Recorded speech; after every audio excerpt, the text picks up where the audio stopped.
This is my nutritious and tasty breakfast. To start, I'm going to cut the potatoes here into smaller pieces. I'm going to use 3 medium potatoes for this simple and delicious recipe.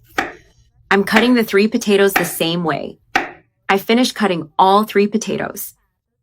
Now I'm going to take the potatoes and place them directly into the pot. I add 1 teaspoon of salt and then enough water. The water should completely cover all the potatoes. I turn on the heat and let them cook for about 15 minutes or until they are soft. My potatoes are fully cooked now, so I'm going to turn off the heat. After draining, I place all the potatoes into a deep bowl. Then, I mash the potatoes while they are still hot. I mash them very carefully to get a nice, even texture. Now with the potatoes well mashed, I'm going to pass them through a strainer. This process ensures that the potato is smooth and lump-free. The idea is to get a very fine puree with a soft and homogeneous texture. That's why passing it through the strainer makes the dough more delicate. I finished straining all the potatoes. Very good. Now I'm going to remove the excess that got stuck in the strainer. Done. I add 2 tablespoons of cornstarch to the strained potato. I mix well to incorporate all the starch into the potato dough. This recipe uses few ingredients, but the result is amazing. I set the spatula aside and continue mixing with clean hands. This way, I can better integrate the ingredients and feel the texture of the dough. I mix until I get a well-formed, consistent dough. Now I'm going to show you the ideal texture of this dough. I've fully mixed in the cornstarch. On the board, using a knife, I carefully divide the dough into 4 parts.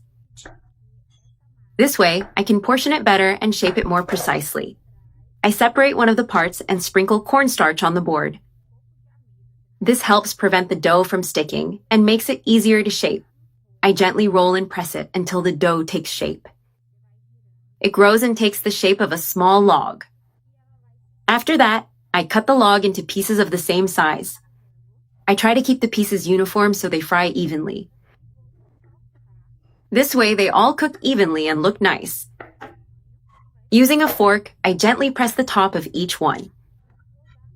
I do this detail to give it a more beautiful and traditional look. I repeat this process with all the dough until I'm done. With all the little rolls ready, I start frying. I carefully place the pieces into the already hot oil. I add all of them to the skillet, leaving space between them. Now I just wait until they are evenly golden.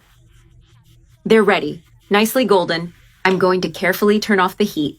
Now I remove the rolls from the skillet using a slotted spoon. Look how dry and delicious they turned out.